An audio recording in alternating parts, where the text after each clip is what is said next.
도대체 왜 이러는 걸까요? 저희가 진상 손님들 얘기 많이 전해드리는데 이번에는 아주 펜션에서 일가족이 말이죠. 네, 이게 지난 26일에 한 온라인 커뮤니티 통해서 알려진 이 사건인데요. 충남 태안에서 펜션을 운영하고 있는 한 사장님이 있었습니다. 지난 22일에 한 손님이 이제 예약을 잡으면서 예약금으로 10만 원만 일단 선입금을 했습니다. 그리고 이틀 뒤에 실제로 숙박을 하러 찾아왔습니다. 일가족 6명 손님이었는데요. 여기가 이제 펜션인데 풀빌라였기 때문에 펜션에서 식사도 하고 또 풀빌라니까 수영장 온수도 사용하고 이렇게 숙박을 했습니다. 그럼 다음 날 이 숙박비, 또 식사비, 온수비 같은 것들을 결제해야 하거든요. 그게 38만 9천 원이었습니다. 근데 별말 없이 그냥 가려고 했다는 겁니다. 그래서 사장님이 이 손님을 불러 세워서 결제가 아직 안 됐습니다. 얘기를 드리고요.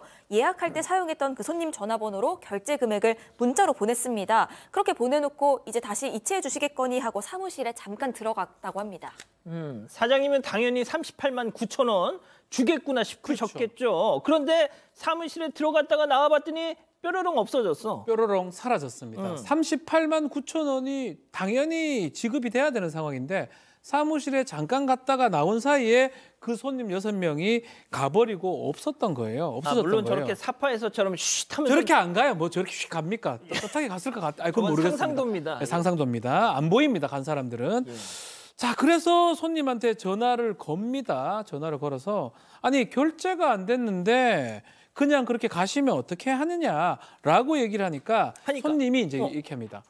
10분 내로 입금해 주겠다. 걱정하지 마라. 누가 뭐 안 줄까 봐 그러냐라고 해서 화를 내면서 끊었는데 예. 그 후 지금까지 끝내 돈이 입금되고 있지 않고 있습니다. 아, 진짜 누가 돈 안 줄까 봐 그래요. 진짜 준다니까. 진짜 막 이렇게 막 버럭버럭 화를 내더니만 현재까지 입금이 안 됐다. 112에 신고해야죠, 그럼. 신고를 했습니다. 사실 관할 지구대가 있어서 신고를 했고, 그러니까 경찰 분들이 이럴 때는 참 경찰분들의 노고가 많아요. 또 전화번호 주면 저희가 해결해 보겠습니다라고 해서 이 경찰에 직접 그 손님하고 통화를 했답니다. 그럼 사장님한테 경찰분이 다시 전화를 해서 오후 4시까지 입금해 주기로 했습니다라고 안내를 받았다라는 거예요. 예. 그래서 경찰한테까지 그렇게 얘기를 했다고 하니까 사장님이 또 믿고 기다리셨던 거죠. 하지만 4시까지 입금이 안 됐으니까 저희가 또 얘기를 하고 있겠죠. 자, 이 사장님은 그동안 펜션을 운영하면서 이런 인간들은 처음이어서 당황하셨다고 합니다. 전화를 해도 뭐 말이 안 통해 결국 그래서 문자를 했다는 거죠. 뭐가 됐든 그 정보는 남아 있으니까. 자, 그런데 이 손님 단문자에 충격을 받으셨답니다. 체크포인트 짚어보죠.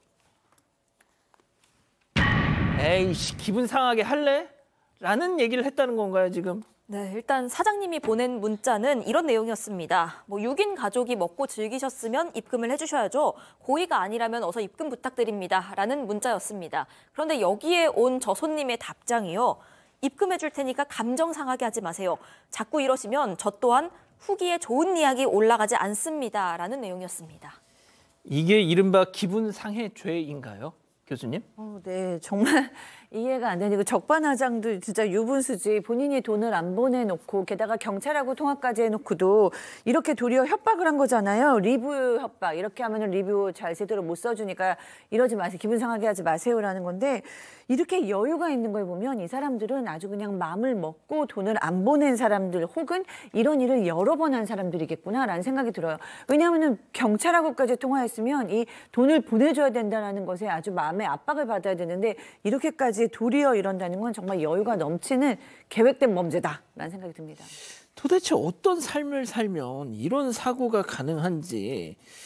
자, 양 변호사님, 근데 이 관련 기사에 달린 댓글들을 제가 봤더니 이제부터 이 손님이 입실할 때 무조건 선결제를 받는, 근데 보통 선결제를 좀 받기도 할 텐데 말이죠. 보통은 선결제를 많이 받는데 이 사장님은 뭐 인원 추가를 한다거나 아니면 숯 그릴 같은 거 바베큐 할 때 그런 요금이라든가 온수비 이런 것들은 나중에 현장에서 받는답니다. 그리고 또 일부 손님들은 예약할 때 일부 금액만 이렇게 좀 예약을 할 때 받고 나머지는 오셔서 결제하는 분도 있대. 왜 그러냐면 생각을 해보면 놀러 가기로 했다가 계획이 취소되거나 그런 경우도 있잖아요. 그리고 그렇죠. 인원 같은 경우도 뭐 정확히 3명이 올지 4명이 올지 5명이 올지 정확하지 않은 경우들이 있으니까 일부 금액만 그렇게 요구하는 분들이 있어서 편의를 봐주고 계셨던 겁니다.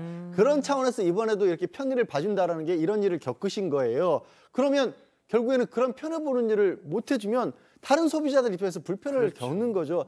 그러니까 사장님은 좋은 이 마음에서 써주셨던 그런 마음가짐이 이렇게 배신을 당한 거라서 결국 이런 나쁜 사람들 때문에 다른 사람들도 또 좋은 걸 놓치는 거예요. 맞아요. 다 같이 좀 즐겁게 좀 삽시다. 예.